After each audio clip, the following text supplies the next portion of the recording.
berikan sesuatu dari tubuh kita sendiri gitu kan, untuk membantu orang lain. Even kita sebenarnya nggak ngelihat siapa yang menerima. Sebenarnya itu esensinya donor darah sukarela tuh, kita nggak perlu tahu siapa yang menerima darah kita, tapi insya Allah doa-doa mereka tuh sebenarnya akan balik kepada kita. Ini yang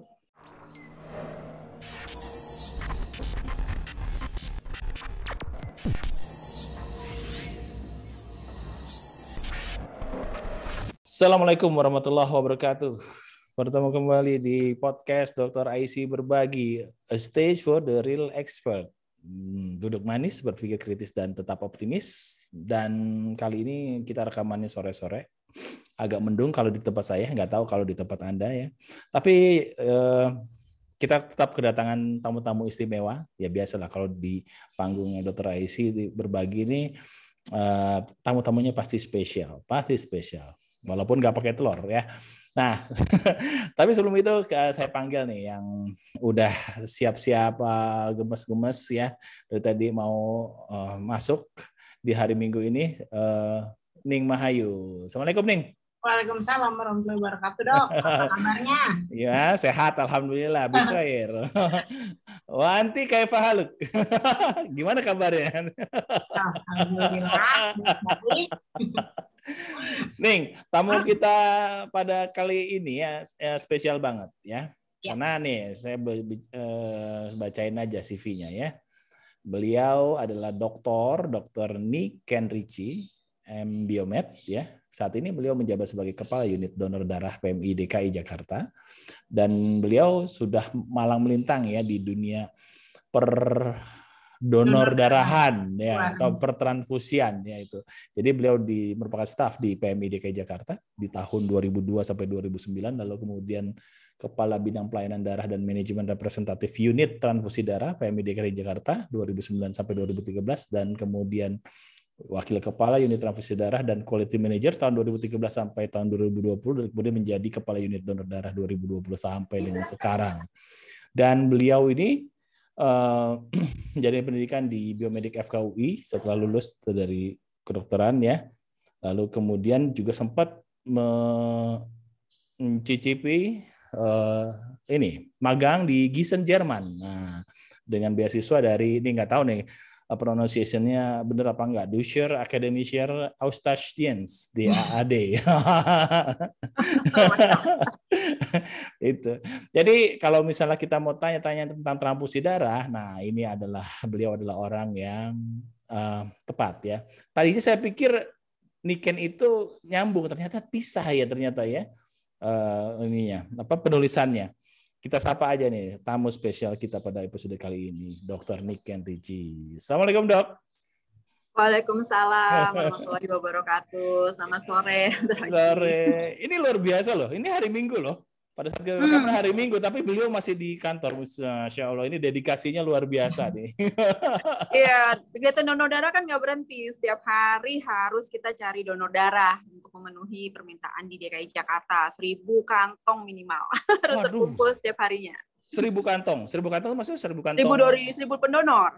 1.000 pendonor. Wah, iya. Yang itu kemudian dibagi-bagi mau darah merah, terus kemudian trombosit dan sebagainya gitu ya. Oke, pokoknya 1.000 pendonor itulah gitu ya. Jadi memang kalau misalnya jadi langsung masuk nih ke dalam intinya nih. Sorry. Gue nggak sabaran nih. Emang kalau kita nih udah kayak ngobrol di warung kopi ya, nggak ada remnya kadang-kadang. Ya. Nanya aja. Iya, langsung nanya aja. Kagak dikasih kopi, kagak dikasih minum, udah nanya aja kayak tamu nih. Jadi Dok, sebetulnya tadi tuh ya, kebutuhannya 1.000 ya, gitu. Kalau ya, misalnya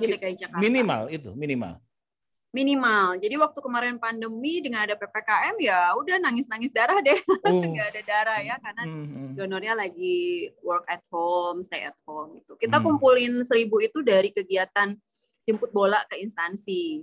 Jadi misalnya satu instansi bisa kumpulin 50 sampai 75 orang.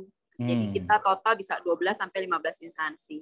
Atau kalau dia mau lebih kayak hari ini tadi barusan ke daerah Kramat Jati bisa mengumpulkan sampai 230 30 lah, hampir 230 kantong di satu instansi. Alhamdulillah. Wow. Masya Allah. Dari 1.000 pendonor itu kemudian bisa dapat berapa volume dari darah yang kita butuhkan, Dok? Biasa jadi kalau dari satu orang donor itu pasti dapat 1 kantong sel darah merah. Nah, kemudian kita bisa produksi yang lain seperti trombosit atau plasma. Nah, plasmanya bisa kita bekukan, jadi fresh frozen plasma namanya, atau kita simpan cair. Tapi jarang ada yang pesen kalau plasma cair ya. Rata-rata sih memang fresh frozen plasma. Fresh frozen plasma. Oke. Fresh frozen plasma masih banyak ya kebutuhannya ya? Enggak juga, cuma 20% ya? dari total semua produksi kita. Oke, ini kayak Ning udah gatal pengen nanya dia. Setelah donor darah ya.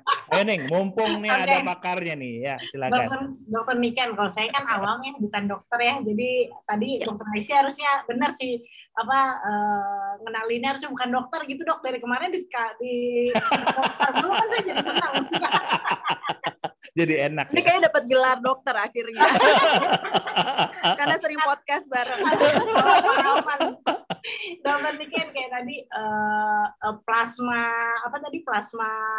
yang kita bekukan. Iya, plasma. Nah, itu bedanya apa sih, Dok? Kami sebagai masyarakat awam kan taunya cuma donor darah, habis itu nggak tahu tuh darahnya apa kayak gitu satu ditransfer ke orang lain gitu, atau dipilah-pilah dulu terus dipilah-pilahnya jadi apa aja dan buat apa aja sih, Dok? Ya ini penting nih. Kita udah ngomong-ngomong sampai mana ternyata itu apaan sih? Iya.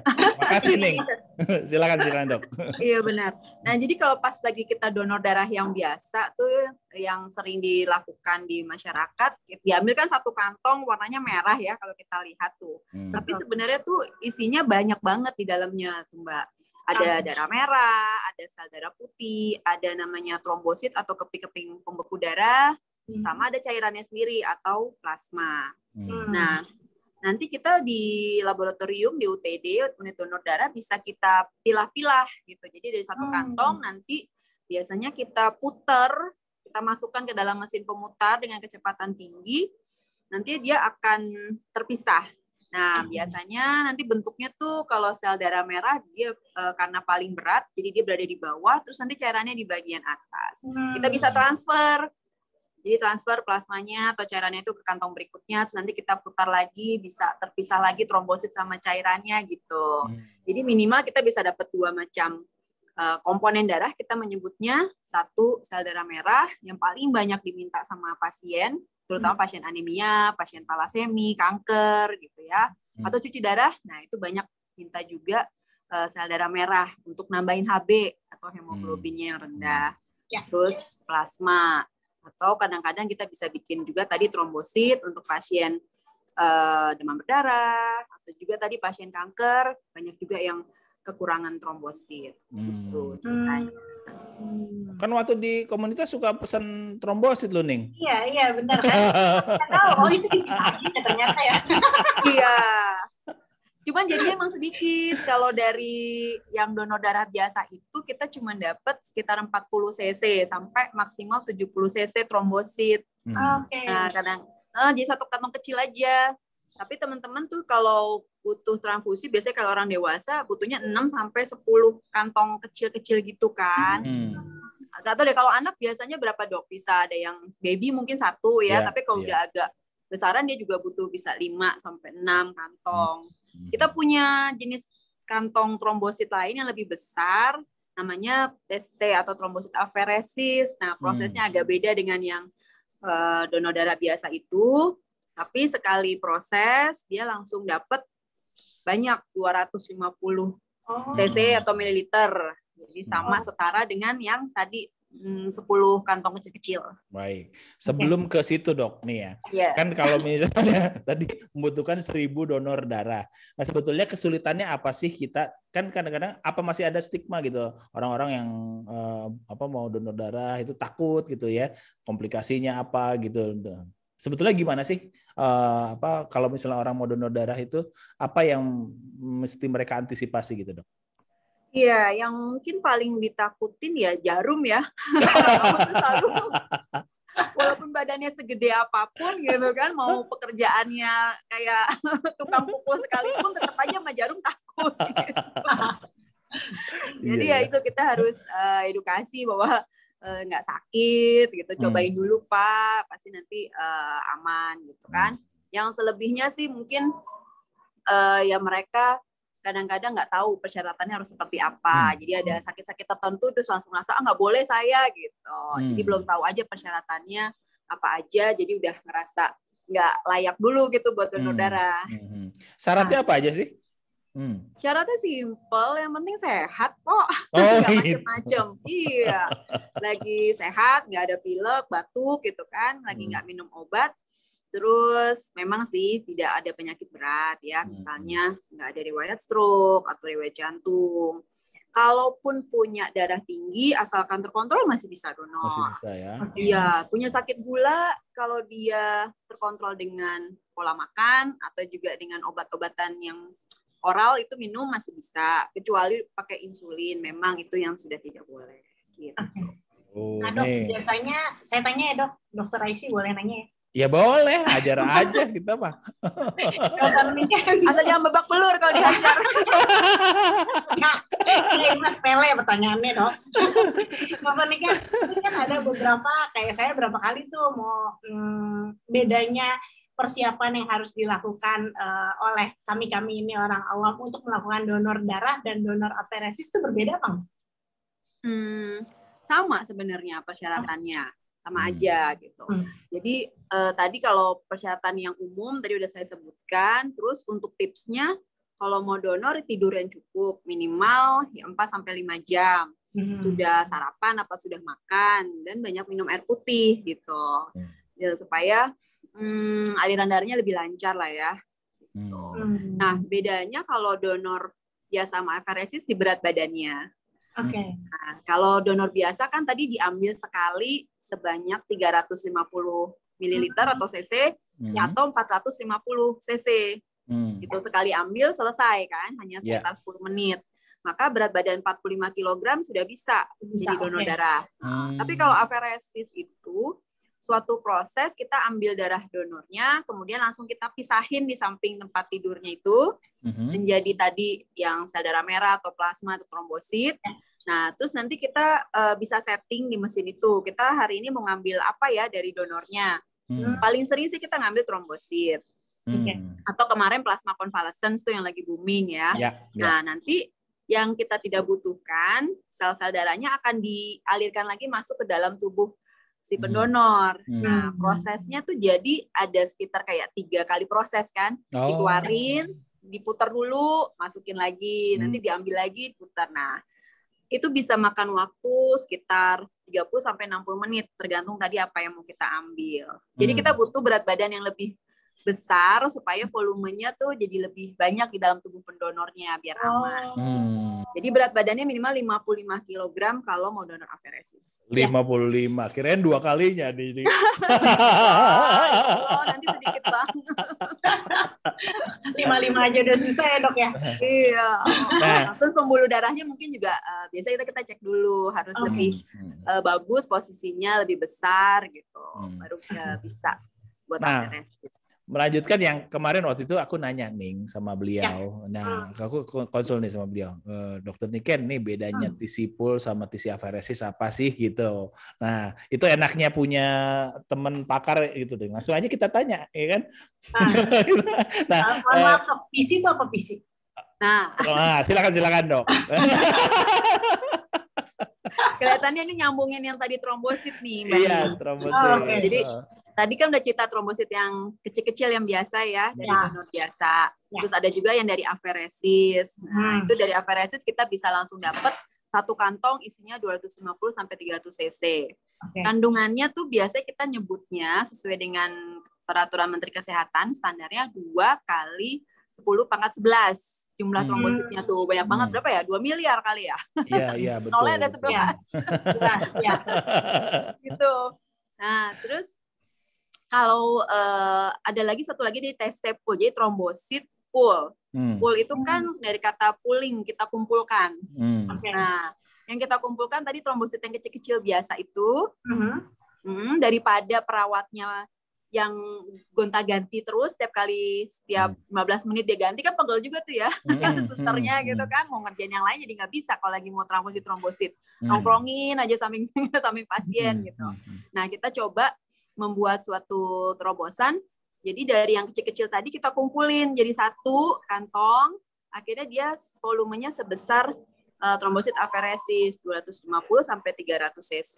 Kandungannya pun juga sama, 2 kali 10⁻11. Nah, tujuannya supaya lebih efektif, perawatnya juga nggak capek, nggak perlu terlalu standby terus di sana. Seperti aferesis aja, sekali tancep, udah bisa ditinggal kan, setengah jam, 1 jam selesai prosesnya. Dan kualitasnya langsung lebih bagus, karena volumenya sudah tersandar, kadarnya pun tadi juga sudah jelas 2 kali 10⁻11 gitu. Jadi banyak manfaatnya. Satu lagi sih dok, keuntungannya tuh aferesis dan trombosit yang dipuling itu kita sudah lakukan penyaringan terhadap sel darah putih. Jadi tidak ada sel darah putih lagi di dalam kantong tersebut, kedua kantong tersebut. Kenapa? Soalnya sel darah putih ini ternyata yang sering bikin reaksi transfusi, seperti panas, kemudian mungkin gatal-gatal gitu. Jadi kita sudah hilangkan itu semua. Dan biasanya juga ada satu lagi, si leukosit ini bisa juga membuat jumlah trombosit pada pasien nggak naik-naik. Mungkin pernah ngalamin gitu ya, pengalaman banding dengan teman-teman, belum ditransfusi 10 kantong, nggak naik-naik, minta lagi, nggak naik lagi. Nah, itu kemungkinan ada reaksi akibat sel darah putih juga. Sel darah putih yang tersisa di trombosit tersebut? Ya, bisa yang tersisa di trombosit. Ya gitu, jadi si pasiennya kan udah sering ditransfusi ya, pasien-pasien kanker apalagi yang banding gitu. Nah, terus akhirnya pasien itu bikin antibodi terhadap sel darah putih, atau kita sebut antibodi HLA, human leukocyte antigen. Nah, nanti kalau kita transfusi dengan komponen darah yang masih ada sel darah putih atau leukosit, bereaksi dia di tubuhnya pasien, sehingga akhirnya trombositnya trombositnya rusak lah gitu, karena ada reaksi. Kebetulan di permukaan trombosit itu ada HLA-nya. Jadi ada golongan darah HLA atau antigen HLA juga yang sama persis seperti yang ada di leukosit. Makanya tadi antibodinya walaupun terhadap HLA tapi bisa nempel di trombosit gitu dong. Akhirnya trombositnya lisis. Itu menarik tuh Ning. Jadi HLA tuh Ning itu human leukocyte antigen. Jadi antigen yang terdapat di permukaan leukosit sebetulnya. Tapi tadi infonya bahwa itu juga bisa terdapat pada permukaan trombosit, sehingga salah kenal ya dok ya, gitu ya, seperti gitu ya? Iya, dia bisa nempel juga, gitu. Bisa bereaksi dengan trombositnya, akhirnya kalau trombosit udah ketempelan antibodi itu rusak dia, nggak bisa berfungsi di tubuh pasien, makanya nggak naik-naik jadinya. Oke. Dengan yang ada yang baru ini udah enggak gitu ya dokter Niken ya? Ya, dengan trombosit aferesis atau TC pool nggak ada leukositnya tadi kan ya gitu. Jadi harapannya sih nanti bisa lebih meningkatkan jumlah trombosit pada pasien. Wih, menarik. Ini satu ilmu yang jarang nih kita bahas nih. Makanya kalau yang jarang-jarang kita bahas di sini aja. Nah, nih buat orang awam nih dok ya, kan mau cepet-cepet aja nih. Setelah misalnya dia donor, wah langsung bisa ditransfusi gitu ke penderita. Sebenarnya gimana sih proses setelah donor itu? Setelah donor, seperti tadi saya cerita di awal, harus kita bagi-bagi dulu. Kita pilah dulu dari satu kantong menjadi beberapa kantong yang isinya spesifik masing-masing sel darah. Satu kantong sel darah merah, satu kantong nanti isinya trombosis, satu kantong isinya plasma. Terus selain itu, kalau teman-teman pernah donor darah, pasti diambil juga di dalam tabung.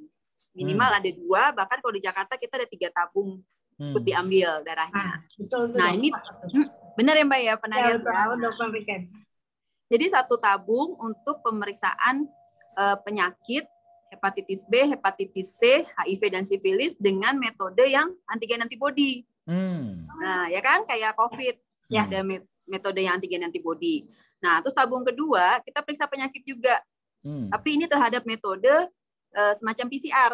Kalau di Jakarta itu wajib 100% kita periksa, namanya metode NAT, nucleic acid test. Itu penyakit hepatitis B, hepatitis C, HIV. Biar makin aman nih, berkat peraturan gubernur tahun 2015 kita sudah melakukan 2 macam metode ini. Tapi di luar Jakarta enggak. Itu bedanya daerah Jakarta sama non Jakarta. Ternyata bedanya lumayan ya. Terus yang ketiga? Nah, yang ketiga ini untuk pemeriksaan ulang golongan darah, dan juga kita mencari apakah ada antibodi lagi yang bisa bikin reaksi transfusi gitu. Jadi makanya ini semua butuh waktu ya, terutama yang metode PCR ini atau NAT itu butuh waktu cukup lama. Sehingga akhirnya nanti pengolahan maupun pengujian ini mungkin bisa sampai dengan sekitar hampir 24 jam baru darahnya bisa kita rilis ke pasien. Iya. Jadi artinya kalau misalnya kita pakai yang antigen antibody aja masih bisa miss ya beberapa persen gitu ya untuk yang betul banget. Hepatitis A, B, apa? Ya kayak COVID aja nih, kayaknya sekarang sih masyarakat udah lebih aware ya karena mereka sudah pengalaman dengan kemarin COVID itu kan bisa lihat bahwa bedanya kalau periksa cuman pakai yang rapid antigen atau antibody itu kan ya masih ada false negatifnya, tapi kalau di PCR dia lebih cepat dan lebih aku yakin ya dok ada virusnya gitu. Jadi sama di darah juga seperti itu. Kita akan lakukan 2 pemeriksaan supaya lebih aman lagi darahnya buat pasien. Kalau untuk CMV dok, ini agak di luar dikit, ada screening nggak?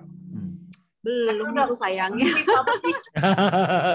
CMV itu memang kalau di luar negeri juga belum 100% sih dok. Tapi mereka ada additional khusus untuk pasien tertentu, request kalau di luar negeri seperti itu. Nah, di Indonesia mungkin dengan keterbatasan hasil penelitian ya dan juga kebijakannya, jadi belum ada pemeriksaan itu di laboratorium kami.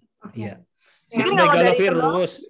Ya, teman-teman pediatri kalau memang membutuhkan ya mungkin bisa dimunculkan gitu ke pemegang kebijakan sehingga akhirnya kita bisa sediakan juga pemeriksaan tambahan.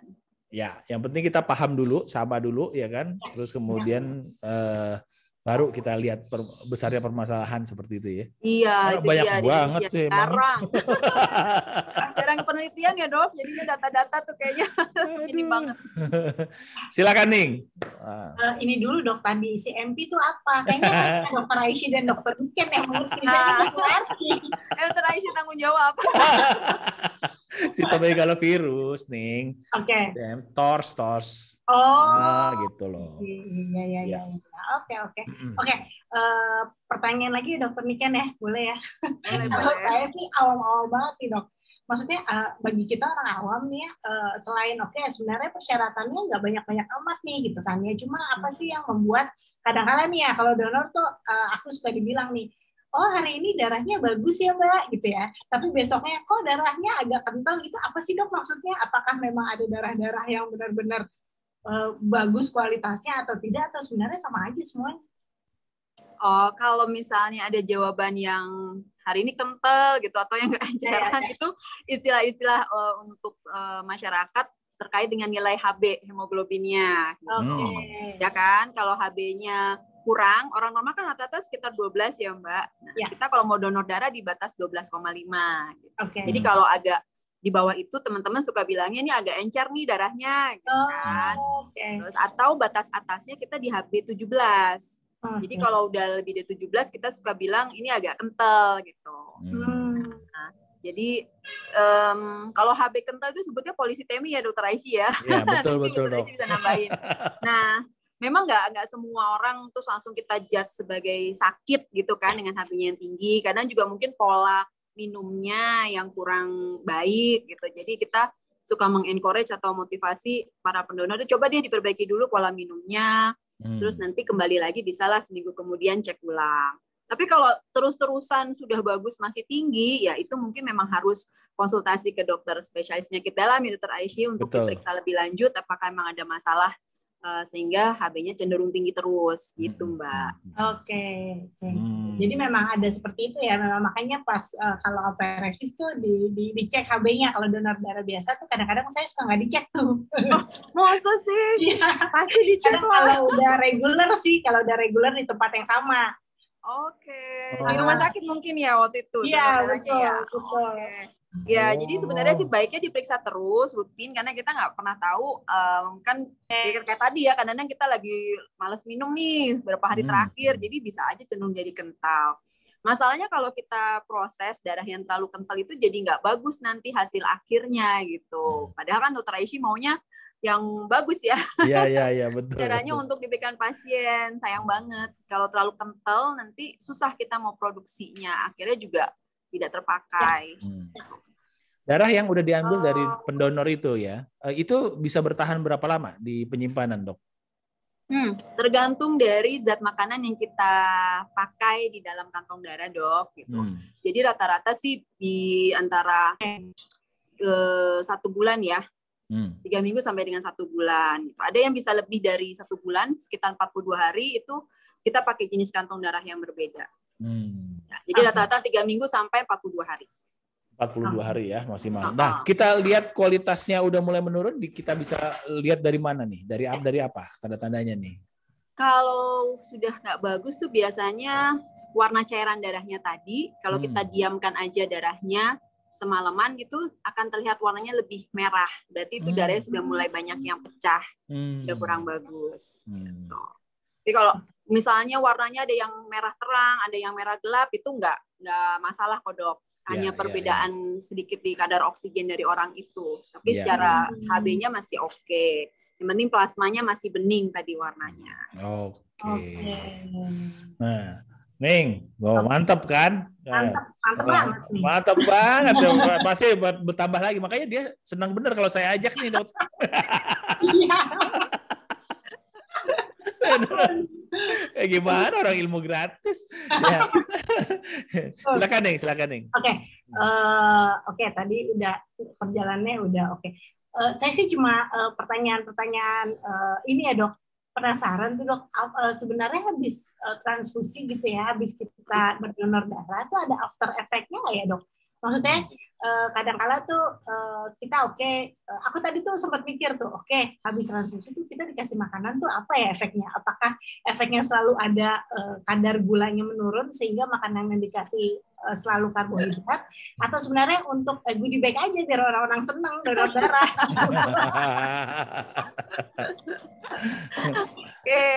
Iya, pertanyaannya bagus banget, Mbak. Sering banget pada juga tanya gitu kan. Ini saya diambil nih darahnya gitu kan, harusnya malah makanannya yang maunya yang ini gitu misalnya gitu kan. Nah sebenarnya kalau dari segi gizinya sih tidak ada penurunan gizi ya, artinya tidak perlu di replace dengan bermacam-macam gizi tadi. Namun tujuan kita yang utama adalah mengganti cairan dulu yang sudah diambil tadi. Jadi kita juga kasih nasihat atau saran kepada donor untuk minum paling nggak 2 gelas setelah donor darah. Tadi sebelumnya juga kan sebaiknya minum dulu supaya lancar. Nanti setelahnya pun coba minum lagi air putih atau jus itu boleh, jus buah. Nah, pada awalnya dulu kita memberikan langsung di tempat ya minuman hangat, kemudian makanan. Jadi tujuannya untuk merefresh tadi lagi biar teman-teman juga ada mungkin yang setelah tiduran 10 menit bangun kan diambil juga agak pusing, agak ngerasa gimana. Nah itu biar dia refresh dulu, tenang dulu sambil kita awasi. Paling nggak dengan makan itu kan ya butuh waktu 5 menit 10 menit lah. Pas sudah oke baru dia pulang. Sebenarnya sih tujuannya untuk itu, untuk mengembalikan lagi aliran darahnya, dia istirahat. Namun cuman sekarang kecenderungannya karena mau simple gitu kan, akhirnya dan juga apalagi kayak pandemi gini semuanya serba praktis gitu, jadi dikasih yang kemasan akhirnya enak ulang tahun untuk iya sebenarnya tujuannya harusnya dia stay dulu, jadi dia biar istirahat. Kalau nggak takutnya dia langsung jalan hibrid lari, apalagi naik motor pulang, aduh ntar ada apa-apa di jalan. Nah Dok, aku jadi keinget nih, waktu itu aku pernah donor aferesis gitu ya, tapi habis itu tangannya agak kram. Itu kenapa ya, Dok? Apakah makanya itu apakah sebelumnya kalau dokter donor aferesis tuh kita harus ngapain sih? Kalau tadi kan memang minum yang banyak, apakah hanya minum banyak aja ya, Dok ya? Atau gimana? Mungkin sih karena tangan kita kan berada dalam posisi yang sama cukup lama ya, sekitar setengah sampai 1 jam. Itu kadang-kadang yang membuat jadi agak pegel sih memang. Gitu. Jadi sarannya mungkin agak lebih rileks. Memang posisi tangan nggak bisa terlalu banyak bergerak, tapi adalah ujung-ujung jari kan masih bisa kita gerakin dikit ya. Yang penting pas posisi jarumnya nggak terlalu banyak bergerak tuh untuk mengurangi kaku. Jangan terlalu dibuat kaku gitu tangannya. Relax. Terus yang anggota tubuh lain kan sebenarnya juga masih boleh bergerak kan. Kaki, halo? Mbak Ani kayaknya ke mute ya. Nah, kaki itu tipsnya kalau lagi aferesis bisa kita goyangkan ke atas, ke bawah, ke samping supaya aliran darahnya juga lancar. Iya. Jadi tetap dibuat rileks semua otot-ototnya, kecuali yang ada jarum. Lo tegang bener sih, Ning. Jadi iya, bener. Itu pertama kali, Dok. Bener. Iya, kali jadi karena pertama kita. kali. Dari gitu kan kita ngelihat darahnya diputar-putar. Waduh. Bener. Ya makanya kadang kalau pendonor pertama tuh kita sering coba ajak ngobrol supaya dia rileks kan, jadi nggak keinget gitu. Kadang-kadang ada juga saking tegangnya juga mau dicari penggunaannya kemana yang hilang gitu. Ya kan? Jadi kita ajak ngobrol, udah rileks juga baru ya ketemu juga akhirnya. Tapi saya sering ngobrol tuh sama komunitas pendonor gitu ya. Itu justru kalau dia teratur jadi segar gitu ya. Justru kalau dia nggak mendonorkan darah dia jadi lemes. Itu gimana, Dok? Iya bener, Dok ya, buat mereka yang rutin tuh jadi kayak udah ada alarmnya di badannya gitu kan. Begitu udah 2 bulan, 2,5 tuh udah mulai nih, aduh pegel-pegel nih katanya. Gitu. Jadi mungkin proses dengan kita diambil darahnya itu kan akan merangsang lagi pembentukan sel-sel darah yang baru gitu ya. Jadi prosesnya akan lebih dipercepat. Mungkin badannya tuh jadi lebih sensitif atau dia jadi lebih aware sendiri badannya. Oh ini kayaknya udah mulai banyak yang darah perlu diperbaharui lah gitu kan istilahnya. Gitu. Iya. Jadi mereka ngerasa memang enteng, seger katanya kalau habis donor. Ya. Betul. Oke. Tapi Dokter Niken sebenarnya berpengaruh nggak sih memang dengan adanya pergantian darah itu memang badan menjadi lebih segar atau gimana? Betul, jadi pas dia tadi darah diambil, kemudian di kayak terangsang gitu si sumsum tulangnya untuk memproduksi yang baru. Kalau yang baru kan terus membawa oksigen lagi yang baru akan lebih segar ya, banyak sel-sel baru dengan oksigen baru gitu kan, dibandingkan kalau yang sudah lama beredar pasti kan sudah lebih tua gitu selnya. Tuh. Yang baru tuh seger nih, laptop baru tuh. Iya, seger. Berarti Dok, kalau misalkan ini cewek banget, berarti ini kemungkinan bagi wanita-wanita yang regularly donor darah untuk jadi awet muda ada dong, Dok? Ada banget, Mbak. Bener ya? banget. Nggak hanya perempuan aja, bapak-bapak yang rajin donor darah itu mukanya malah lebih awet muda juga loh. Percaya. Mereka lebih fresh. Ya, betul banget. Bisa tuh berarti ya iklaninnya begitu. Oke, fine. Nah, mungkin ada beberapa dari kita yang nanya nih untuk yang darah merah nih. Bedanya whole blood, terus kemudian sel darah merah, lalu kemudian ada yang dikurangi leukositnya itu apa sih dan kapan dipakainya gitu, Dok? Dipakainya, oke. Jadi intinya semua memang untuk anemia kan, untuk menaikkan HB-nya. Nah, sel darah putih yang dikurangin itu biasanya kita berikan untuk pasien-pasien yang multi transfusi, artinya yang bakalan sering transfusi, pasien kanker, pasien talasemi, atau anak kecil neonatus, itu juga bayi-bayi kita sarankan memakai juga yang sudah dikurangi leukositnya. Itu karena kita akan meminimalkan paparan atau masuknya sel darah putih itu ke si pasien. Seperti tadi saya cerita bahwa sel darah putih itu punya golongan darah juga namanya human leukocyte antigen. Kita nggak pernah periksa selama ini karena jumlah variasi antar orang tuh banyak banget. Kita baru bisa menemukan 4.000 banding 1 yang maksudnya di antara 4.000 orang baru bisa ketemu yang sama persis gitu loh. Beda kan kalau golongan darah ABO gampang lah nyarinya ya A sama A, B sama B ya, Dok. Sehingga karena kita pasti kalau dapat transfusi pasti dapat darah yang berbeda. Pasti dapat darah HLA yang berbeda. Jadi kebayang orang itu kalau kemasukan sesuatu yang berbeda akan bikin antibodi. Jadi setiap kali transfusi, pasien talasemi pasti bikin antibodi HLA. Nanti dia 2 minggu lagi transfusi, bikin lagi antibodi HLA yang lain. Jadi sebenarnya banyak banget antibodi HLA di tubuh pasien itu. Kalau kita, makanya kita minimalkan dia dari awal mulai transfusi, kalau bisa sudah yang leuko reduce tadi, yang sudah kita kurangin leukositnya, supaya dia nggak punya macam-macam antibodi. Karena akhirnya transfusi berikutnya dia akan terjadi reaksi transfusi panas, alergi, seperti itu, Dok. Iya. Jadi untuk yang perlu multiple transfusi ya. Itu. Ya, idealnya sih kalau bisa memang 100% kan produksinya seperti itu. Cuma balik lagi ke kos. Iya, benar. Itu pasti ada biayanya lebih tinggi gitu. Jadi untuk saat ini ya kita sarankan untuk pasien multi transfusi dulu deh kita prioritaskan. Dan alhamdulillah kalau buat di DKI Jakarta juga, Dok, untuk kantong baby yang kecil-kecil, Dok, namanya kantong pediatrik. Yes. Itu semua sudah leukodepleted. Semua sudah kita kurangin leukositnya tanpa ada penambahan biaya loh untuk baby. Mungkin sama dokter belum tahu ya, Dok. Bahwa sebenarnya yang buat bayi-bayi itu yang ukuran cuma 50 cc sudah miskin leukosit, sudah leukodepleted. Betul. Kita taunya itu PRC seperti yang biasa, tapi ternyata memang udah dikurangin ya leukositnya ya. Sudah. Kita berikan itu memang buat baby khusus, kita sudah kurangin leukositnya. Wow. Nah, tadi ada istilah nih, Dok, leukodepleted, leukoreduction. Bedanya apa di antara dua istilah itu? Kalau reduction kita pengurangannya baru sekitar 70% sel darah putihnya, sedangkan kalau depleted sudah 99,9%. Memang metodenya agak berbeda. Dan biayanya jadinya berbeda.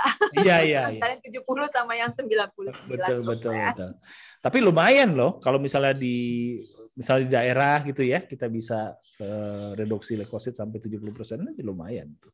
Ya, sudah lumayan. Dan di RSCM dari penelitian Prof. Pustika Amalia itu memang sudah cukup membantu kok, dengan yang pengurangan 70% saja sudah banyak mengurangi reaksi transfusi pada pasien talasemia. Iya. Oke. Itu cocok dengan kaosnya dokter tuh, stop talasemia. Aku juga punya kaos itu. Iya. Ayo, aku pakai khusus untuk episode ini. Kalau gitu kembaran.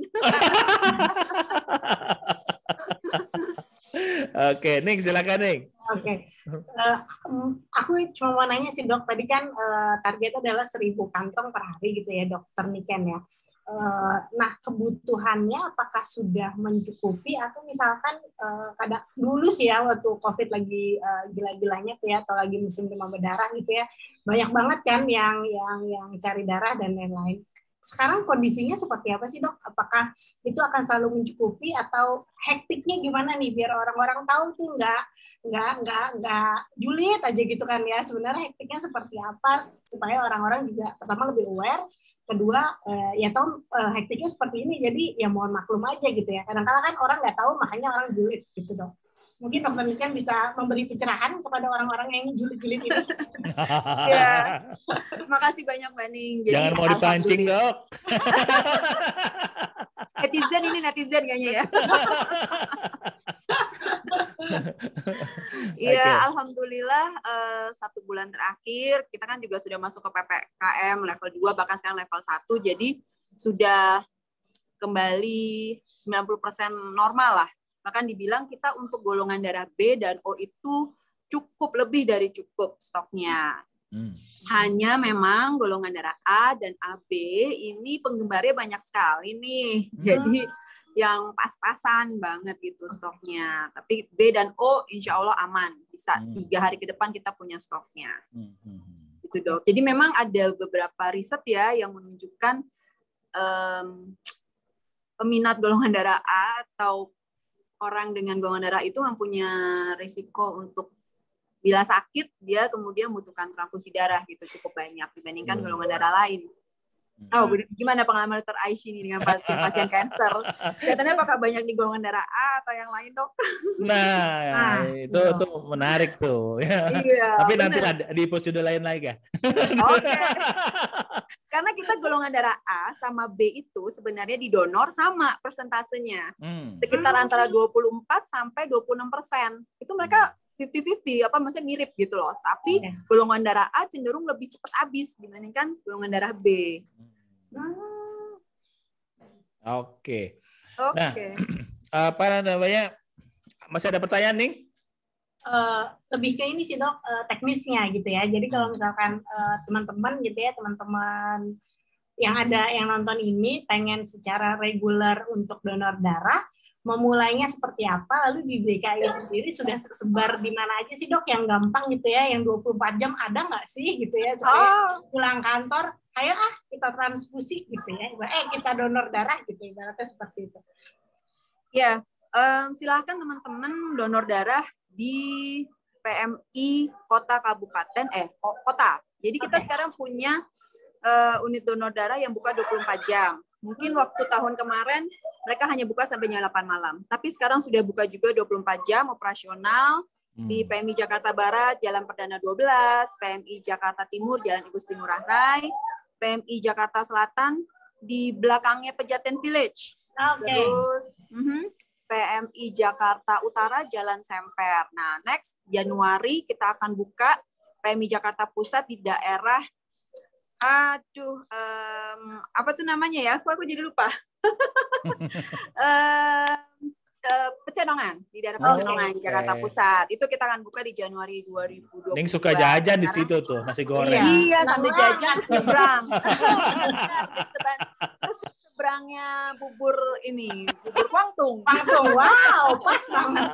Iya, bener. Tapi kita PMI DKI di Kramat Raya juga tetap buka, jadi silahkan aja kalau mau donor darah di sana. Rame-rame mungkin ya buat yang pemula, kita juga pengen yang dari anak muda sekarang sudah coba donor darah gitu. Jangan sampai kita lost generation kayak di Jepang, mereka agak mulai menurun nih animo untuk donor darah di generasi mudanya. Kita juga sudah diwanti-wanti sama mereka, jangan sampai ya Indonesia lost generation gitu kan ya. Jadi kita harus memotivasi yang anak-anak muda untuk mulai donor darah juga dari sekarang. Wah, sebagai anak muda saya terpanggil nih. Bisa mulai umur 18 berarti ya dok ya? Iya, 17 tahun begitu punya KTP langsung bisa donor darah. Kan? Mantap, siap. Dok, di beberapa daerah kadang-kadang suka trombosit pun tidak ada. Itu kenapa sih? Apa fasilitas apa yang mereka perlukan sebetulnya dan tidak ada di UTD lokal tersebut?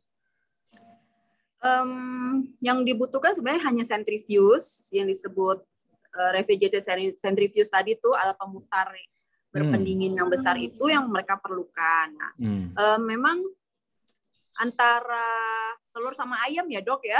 Iya. Jadi kita menyediakan kalau memang klinisinya sudah membutuhkan gitu kan. Seperti di DKI semakin banyak klinisi yang paham dan juga tadi berbagai macam kebutuhan, akhirnya kita juga produksi jenis komponen darahnya semakin bervariasi kan ya, ada electrolysis, electrolytic, tesepul gitu dan sebagainya. Nah, mungkin untuk di daerah ini bisa lebih ditingkatkan lagi komunikasi antara klinisinya dengan pihak unit transfusi darahnya gitu. Kalau memang ada demand-nya, tentu pasti UTD-nya akan siap untuk memproduksi. Itu nggak mahal alat itu? Alat itu lumayan harganya. Iya. Tapi kalau untuk di kota besar sih saya rasa sudah bisa ya dok ya, kota kabupaten, apalagi di Pulau Jawa itu rata-rata sudah punya kok. Cuman mereka memang itu tadi mau memproduksi setiap hari atau tidak, karena usia trombosit kan cuma 5 hari.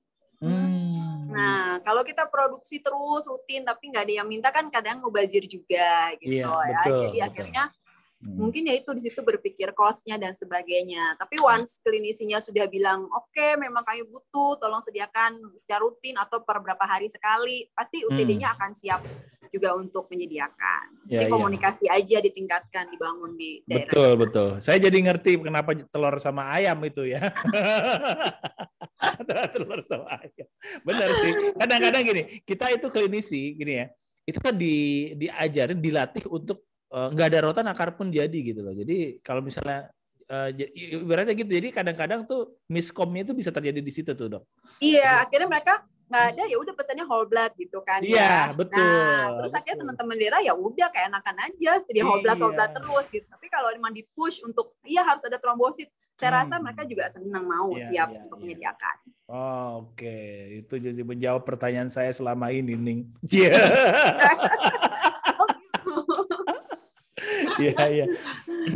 Oke, Ning, Masya Allah, kita nggak kerasa hampir 1 jam.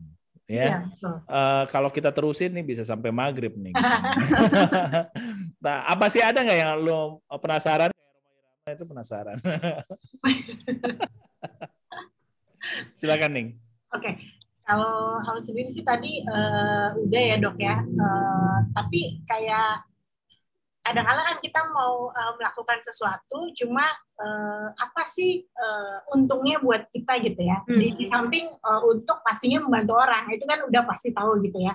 Adakah keuntungan-keuntungan lain yang mungkin Dokter Niken bisa jabarkan ya, sehingga tadi mudah-mudahan kita nggak lost generation seperti yang terjadi di Jepang. Oke, bener banget. Apalagi anak muda zaman sekarang ya, pasti dia nanya, apa untungnya buat gue gitu kan, pas gue mesti donor darah. Bener. Ya mungkin kita nggak menyadari gitu, tapi dengan kita menjadi donor darah, pertama kita menjadi menjaga kesehatan. Itu harusnya yang kita bisa tanamkan ke mereka, bahwa secara nggak sadar atau secara nggak langsung, kita akan tetap menjaga kesehatan kita tadi, mulai dari pola tidur. Mau donor kan tidurnya harus cukup, makannya gitu kan, supaya juga kolesterolnya nggak tinggi dan sebagainya. Terus selain itu ada kepuasan yang mungkin mereka belum ngerasain kalau belum nyoba gitu.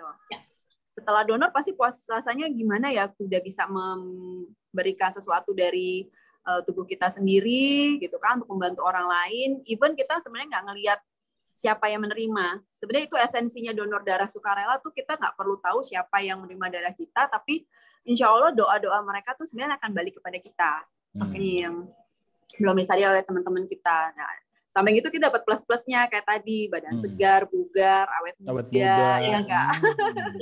Terus kalau ada yang pengen juga punya suatu kebanggaan ya dengan donor darah ini, tuh mereka sebenarnya sudah menjadi pahlawan, ya kan? Pahlawan tanpa tanda jasa bagi pasien-pasien itu. Dan kita ada rewardnya untuk mereka. Sampai yang 100 kali itu kan dapat Satya Lencana Kebaktian Sosial dari pemerintah. Itu sudah seperti pahlawan kan? Nah, untuk yang anak muda senang aferesis, dalam 5 tahun aja mereka udah bisa dapat tanda Satya Lencana tersebut loh sebenarnya. Tanpa perlu masuk ke perang. Dengan donor darah aja udah bisa bantu banyak orang. Itu sih, Mbak. Dan itu yang tadi di awal banget kita bicarakan kan, per hari aja 1.000 pendonor kita perlunya kan. Jadi bagaimana kalau misalnya generasi muda nggak aware terhadap hal tersebut kan, itu akan jadi. Masa yang udah kakek-kakek, ayo donor dulu. Oh ya, jadi saya bertanya, ada batas maksimal umur nggak? Iya betul. Sekarang udah nggak ada, Dok. Jadi sekarang ada, umur berapapun boleh, asalkan tetap sehat tadi. Tidak ada riwayat penyakit beratnya. Dan yang bagus berapa sebulan sekali ya, Dok? Atau ada? Kalau aferesis 2 minggu sekali untuk pengambilan trombosit atau plasma. Tapi kalau donor darah biasa 2 bulan. 60 hari. Jadi hari ke-61 donor lagi. Sining semangat bener, Dok. Jadi dia pengen sebulan sekali. Iya, jangan lambat. Ini buat pendonornya sendiri. Dok. Namanya juga usaha. Jangan. Jadi memang mungkin ada beberapa yang saking semangatnya begitu ya. Cuman itu kan tujuannya buat pendonornya sendiri supaya aman. Tadi proses pembentukan sel darah merah itu per 120 hari atau itu 4 bulan sekali. Nah, kita ambil tengah-tengahnya, 2 bulan sekali sudah bisa donor gitu. Jadi udah ibaratnya di pembuluh darah kita tuh bagus lah komposisinya ya, 50-50. Karena donor sel baru sama sel yang udah lama gitu. Tapi kalau kecepatan baru sebulan tuh kan belum cukup lah jumlah sel yang barunya. Kasihan nanti akhirnya teman-teman donor ini ya bisa menjadi anemia gitu karena terlalu sering diambil. Jangan kejam sekali dong nih. Kejam sekali dengan diri sendiri. Jangan. Demi mendapatkan Satya Lencana. Baik, Dok. Mungkin terakhir pesan untuk awam ya dalam kaitannya dengan transfusi darah, lalu kemudian donor darah ya, baik itu buat generasi muda maupun generasi yang saat ini. Silakan. Oke, iya. Ya, jadi mari teman-teman semua kita lebih rutin lagi donor darah untuk kesehatan kita sendiri dan juga untuk membantu orang lain. Ya, mulailah donor darah dari sekarang sebelum ya walau jangan sampai kita mendapatkan transfusi darah itu. Ya, kita kan nggak pernah tahu bagaimana nanti ke depannya.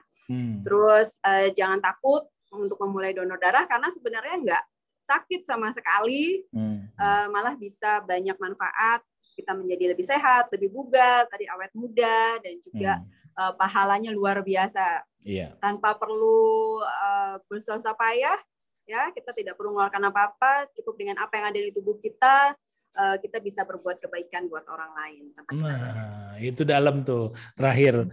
Kita bisa berbuat kebaikan untuk lain. Itu kebutuhan yang utama nantinya, ya Bu. Gitu. Ya, kebutuhan orang itu. Oke. Ning, kesan pesan lo. Udah belum tadi? Belum ya? Belum. Jangan sampai dilewatkan itu untuk narasumber kali ini. Silakan. Oke, kesan-kesannya seperti biasa ya dok. Alhamdulillah, makasih dapat ilmu banyak dari Dr. Niken Richie sore ini. Makasih Dr. Niken. Jadi tahu nih ya apa yang harus kita persiapkan untuk kita bisa reguler donor darah. Tadi manfaatnya juga sudah disebutkan Dr. Niken. Bukan hanya itu, kita juga jadi tahu waktu kita donor darah tuh darahnya diapain aja dan bisa sampai ke beberapa pasien yang mempunyai sakit apa aja gitu ya. Dan jangan lupa juga kita melakukannya dengan reguler, hati yang lapang, karena intinya adalah berdonor darah adalah menjadi kebaikan untuk orang lain dan untuk diri kita sendiri. Terima kasih banyak ya Dr. Niken. Sama-sama Mbak Nini. Seperti biasa, makasih banyak Dr. Aisyah. Sami-sami. Oke, terima kasih banyak ya Dr. Niken Richie, Dr. Niken Richie. Jadi dipisah ya Nikennya itu ya? Oh iya, masih kepo kayaknya. Kembali ya dok berarti ya. Jadi ada filosofinya. Ni itu kan perempuan, biasanya ya perempuan Jawa. Sedangkan Ni itu perempuan kalau di Bali, Ni Made, Ni Ketut gitu. Nah, kalau Ken itu orang Jawa, Ken Arok, Ken Dedes gitu. Jadi maksud ayah saya adalah inilah perempuan Jawa gitu ceritanya. Sedangkan Richie dari nama gitaris dulu tuh namanya Richie Blackmore. Saya fans berat Richie Blackmore. Aduh, lo pasti nggak tahu Richie Blackmore. Beda generasi ya, ketahuan. Generasi gue tahu tapi pura-pura nggak tahu aja nih. Soalnya nanti sama dong generasinya atau lebih tua malah. Berarti awet muda dok, donor darah ya? Iya. Oke. Aduh, seru banget ya. Kita sampai di ujung dari podcast Dr. Aisyah Berbagi, dan seperti biasa, emang kalau misalnya kita ngobrol-ngobrol seperti ini bukan hanya ilmu yang kita dapat, tapi dengan situasi yang santai, obrolan yang rileks gitu ya. Ngalir tapi dalam. Coba nanti kalau misalnya sobat Dr. Aisyah Berbagi lihat setelah tayang ya, kalau misalnya ada yang kurang jelas diputar lagi, putar lagi ya, supaya dapat apa yang kita omongin ya. Kadang-kadang kita nggak kerasa nih Dr. Niken, kita ngomongnya cepat gitu ya, ini apa sih gitu ya. Oke, terima kasih Dr. Niken dan Ning seperti biasa ya. Mudah-mudahan nanti insya Allah sih saya yakin ini akan bermanfaat buat sobat podcast Dr. Aisyah Berbagi. Baik, kita akan sampai di ujung dari podcast Dr. Aisyah Berbagi, A Stage for the Real Expert, dengan tagline yang tetap sama. Apa nih? Maaf dok, enggak. Duduk manis, berpikir kritis, dan tetap optimis. Sampai jumpa di episode berikutnya, masih dengan narasumber yang asik-asik, menggelitik, dan ciamik. Ya. Assalamualaikum warahmatullahi wabarakatuh.